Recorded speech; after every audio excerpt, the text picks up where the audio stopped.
In July of 2021, the set Adventures in the Forgotten Realms was released. A standard legal Dungeons & Dragons based set of Magic the Gathering cards. Since Magic the Gathering and Dungeons & Dragons are both owned by Wizards of the Coast, a crossover like this was perhaps inevitable. In fact, this is far from the first crossover which the two intellectual properties have had. Back in 2016, we received Planeshift Zendikar, a free online PDF distributed by Wizards of the Coast, containing 38 pages of lore, stat blocks, and information to help Dungeon Masters craft adventures on this roiling adventure plane. The Planeshift series continued for another 2 years. We got more PDFs with advice on running adventures on the Gothic horror plane of Innistrad, the steampunk world based on Indian culture that is Kaladesh, the ancient Egypt-inspired Amonkhet, the vampire conquistador versus dinosaur-riding Aztec realm of Ixalan, and of course, Magic's first ever plane, Dominaria. I've provided a link in the description to an MtG wiki page where you can find these PDFs. They're absolutely free and absolutely fantastic, and I really wish they'd return. Magic has been to some really awesome worlds lately, where I'd totally love to run a Dungeons & Dragons campaign. Arcabios, the magical school world where Strixhaven College is based, and Ikoria, the kaiju/monster taming plane in particular, come to mind. Ooh, quick side note. I wrote that line into my script before Strixhaven Curriculum of Chaos was announced, so we really are going to Arcabios this November. But this video isn't about the Planeshift books, though I would be totally up for making a video on those. In November 2018, the Guildmasters Guide to Ravnica was released, a full 250-page sourcebook with reams and reams of information for anyone who has ever wanted to run an adventure on arguably Magic's most popular plane, the Prague-inspired Ecumenopolis of Ravnica. There's information on the 10 guilds, stat blocks for many important Ravnican NPCs, magical items, and some new playable races and subclasses. This was followed up, in June 2020, by Mythic Odysseys of Theros, another full-on 256-page sourcebook, this time serving as a guide to the Greek mythology-inspired plane of Theros, telling players about the gods, the three policies of the plane, and introducing a new piety system, where players can earn rewards based on their devotion to a god. So, as MTG and D&D came together in July of 2021, let's look back at their past crossovers. I'm going to go through these books chapter by chapter, giving an overview of each with a sprinkling of my opinions and some constructive criticism. Let's start with the Guildmasters Guide to Ravnica, my preferred book of the two. We open the Guildmasters Guide with a note from Lavinia, a high-ranking member of the Azorius Senate, explaining that the book is an in-universe compilation of notes which she's put together for Jace, Ravnica's living guild pact, to read. This is kind of a cool touch. I mean, it doesn't entirely make sense, because the book is way too much of an impartial overview of the factions to have come from an in-universe author, but it's a nice way of placing the book in the world. Then there's a brief introduction, providing an overview of the plane, its history, its calendar, its currency, and other matters to ground DMs in the world. We then go on to Chapter 1, Character Creation. The main purpose of this chapter is to describe the various races which live on Ravnica, and to introduce us to the two new subclasses which the book provides. So we get a bit of information on humans and elves in Ravnica, which is kinda cool, but it's hard to get too excited about this because humans and elves have been playable in 5th edition since the publication of the Player's Handbook. The real exciting stuff is the new races which the book gives us. Centaurs, Goblins, Loxodon, Minotaurs, Simic Hybrids, and Vidalcan. I think Goblins have previously been introduced in Volo's Guide to Monsters, but otherwise these are all new races with a little bit of lore and some unique traits. To move on to classes, we're given Order Domain Clerics and Circle of Spores Druids. Both of these classes are an attempt to evoke the flavour of a Ravnican guild, with the Order Domain Clerics replicating the flavour of Azorius Lore Mages, and Circle of Spores Druids representing the Golgari's proclivity for the decaying and fungal aspects of nature. The Order Domain Cleric is largely focused on controlling and restricting enemies, with some powerful single-target damage effects. Circle of Spores Druids, meanwhile, surround themselves with a halo of necrotic spores that damage enemies who venture too close, whilst also providing benefits to the caster, ultimately rendering them immune to critical hits, as well as a variety of status effects. These classes are both fun enough, although I'm personally more fond of the two classes provided in Mythic Odysseys. The chapter also contains a bit of information at the start about how to provide common cores for parties drawn from a variety of different guilds, which is very useful. Unless you coincidentally get a group of players who all happen to just love Rakdos or something, people will probably find that different guilds appeal to them. So you'll probably have a party which is a grab bag of members of differing factions. The little narrative seeds provided here give potential reasons why people from diametrically opposed groups might work together, and this can be helpful.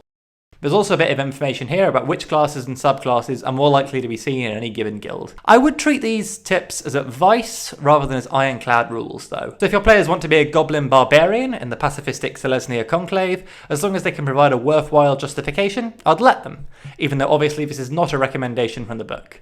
You don't want your players being forced to play a class they don't really care about, so that they fit better into their guild, or picking a guild they don't really love, because they feel it better suits their class. There's also a little flowchart, which is supposed to help players determine which guild they'd like based on their personality, but it isn't very useful.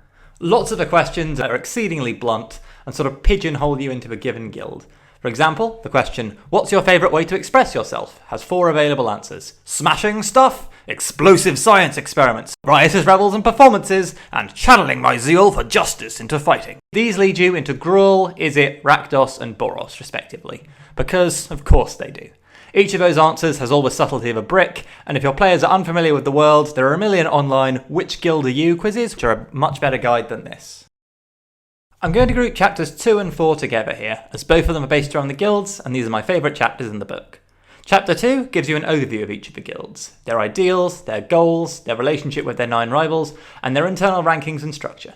Every guild comes with its own background, which will replace a background you'll choose from the player's handbook. So rather than being a sage or a noble, you're an Izzet engineer or an Orzhov representative. Just like the backgrounds in the player's handbook, you're given bonds, ideals, and flaws. You're also encouraged to pick a friend and a rival from your own guild, as well as a contact from one of the others. These are great little bits of narrative information, and a good DM can work these characters into your sessions to really make the world feel genuine and alive. Now let's jump to Chapter 4, which provides information on how to run adventures using the guilds. It provides some maps of relevant locations for each guild, like a Boros garrison or a Rakdos nightclub, and a bit of info on why members of that guild may oppose the characters, and how to utilise that guild as the primary antagonist of your campaign. This is what really makes Ravnica Adventures special. Every session you could be fighting a different faction, each with well-developed interlocking motives, and these can be tied together to build out a huge and engaging tale. Chapter 4 also ends with a little level 1 quest. It's not really very exciting, but then most level 1 quests aren't. It does feature a fight against Krenko, a notable goblin gangster from Magic the Gathering, so it's kind of neat they found a suitable NPC to be a level 1 boss. If your players are very familiar with Magic and you think they get a kick out of fighting Krenko, maybe try it, but it's not going to set the world on fire or anything.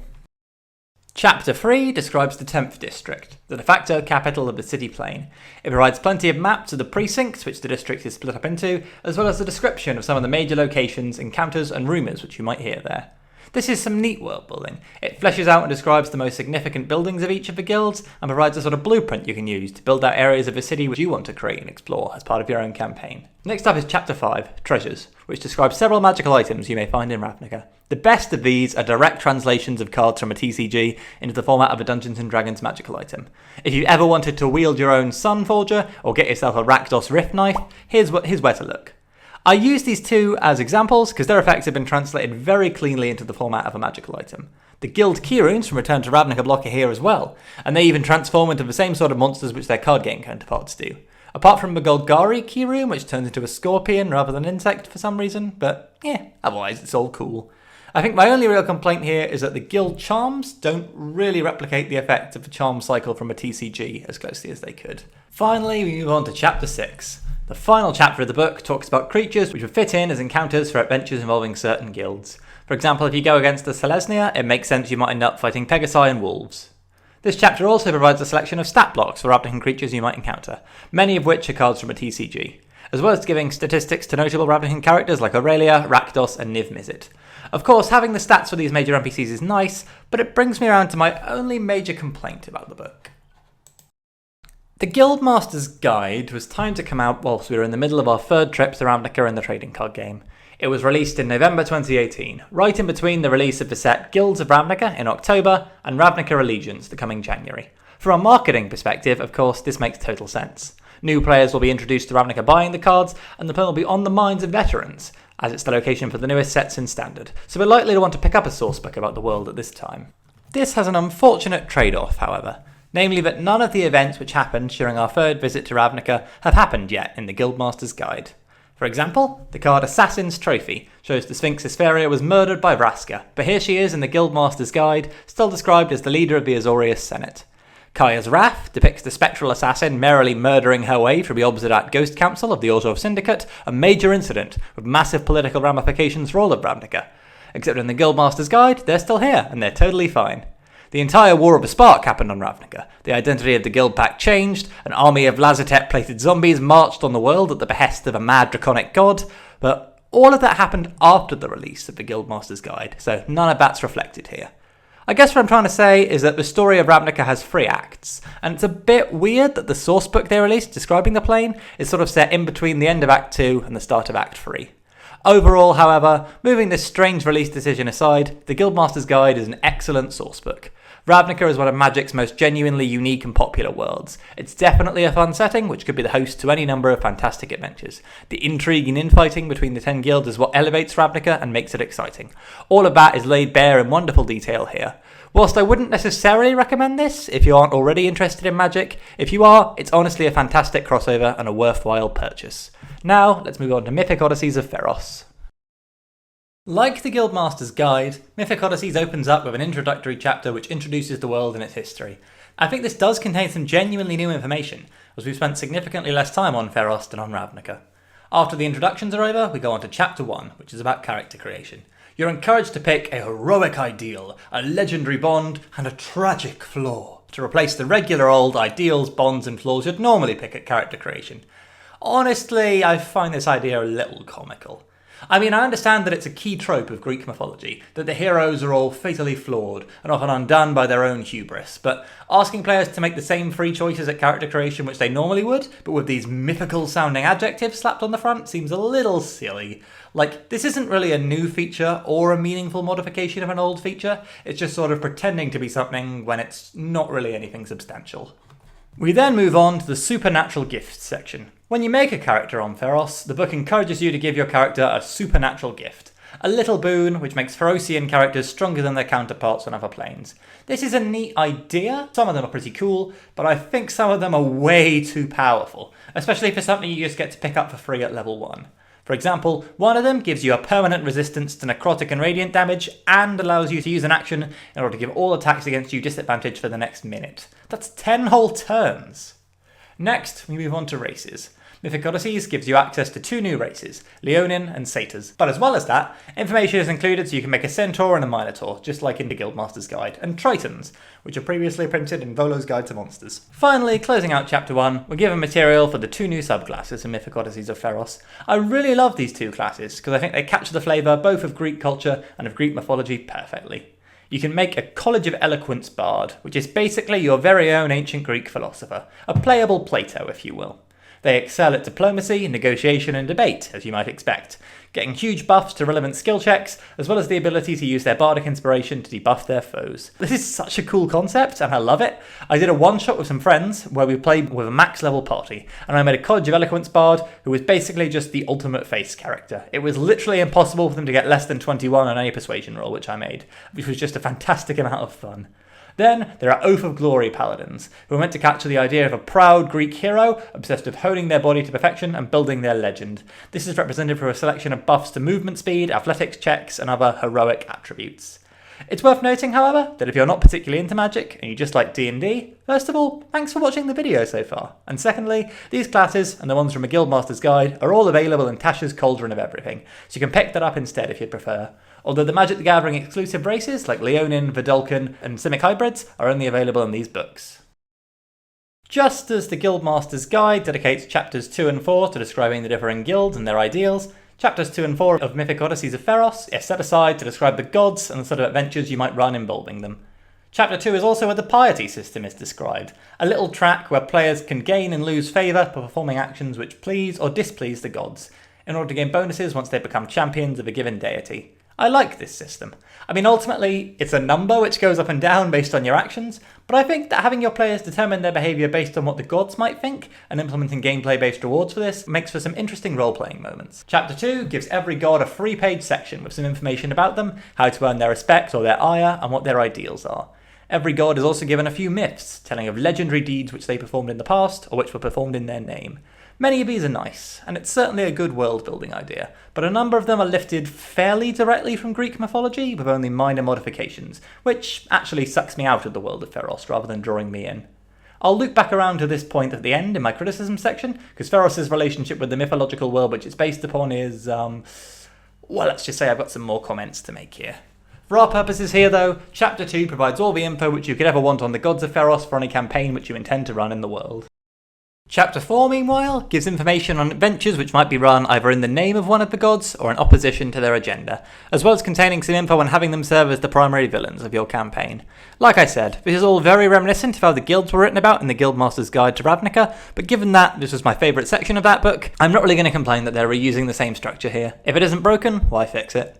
Also similar to the Guildmasters Guide, there are some locations printed in this chapter, with some information on running adventures in those locations. Lots of these are really evocative locations which are archetypically Greek, like an amphitheatre or an agora, although lots of them are just various different kinds of temples. This chapter also ends with a level 1 adventure, which is a fun inclusion, but again, isn't hugely exciting. Chapter 4 also has a list of 100 divine omens, which you can use to show the gods reacting to the actions of the players. Lots of these are quite creative, and some of them are guaranteed to freak the party out, so overall, I'm a fan. There are also some pages for running nautical adventures, if you want to recreate the Odyssey, and adventures in the underworld. These are really interesting sections, but they're only given 4 pages each.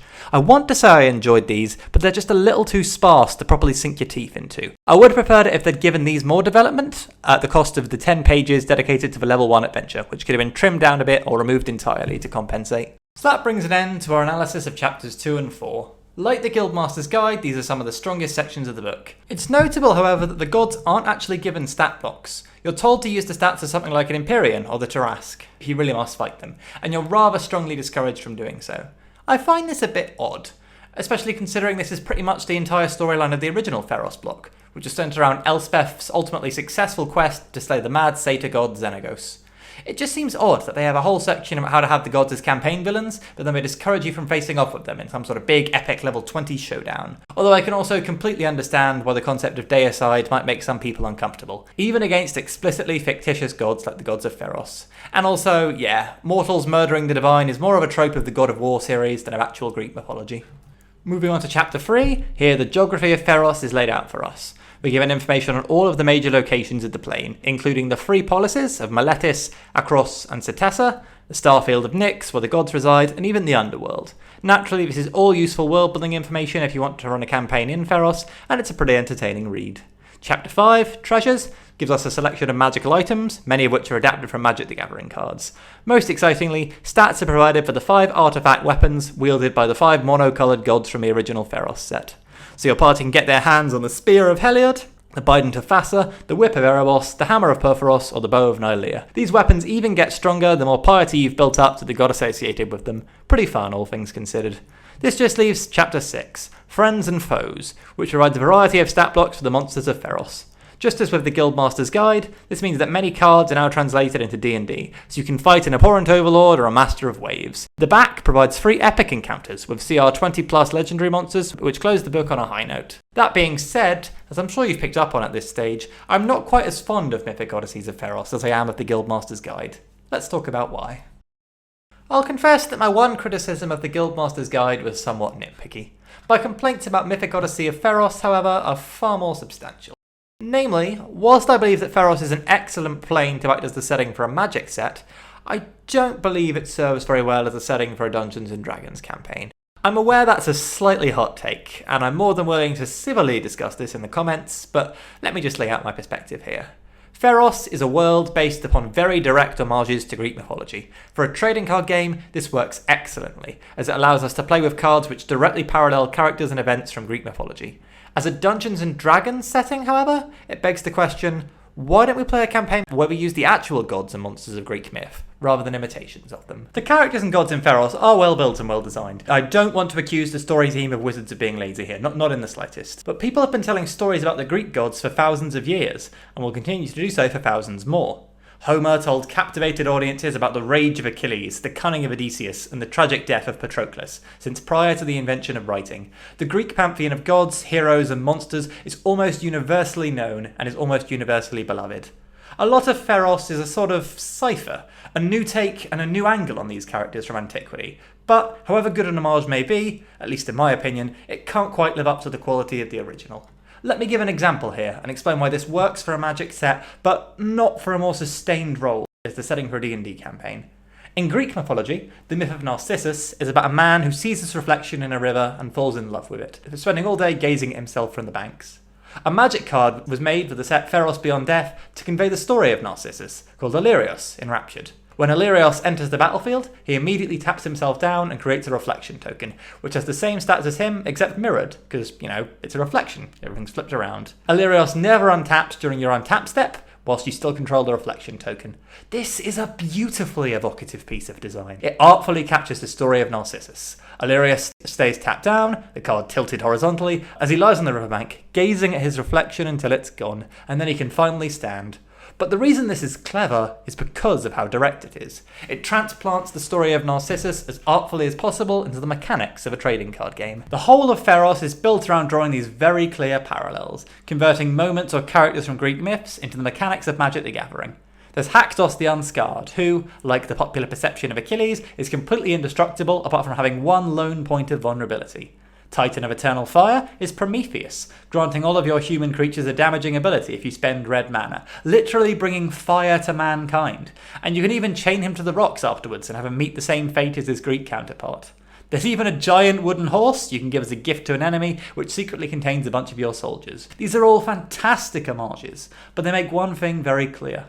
Theros' role is to serve as a vessel to provide winks, nudges, and references to Greek myths. These allusions are quite clever. Some of them are executed marvellously, but they don't make a unique world in themselves.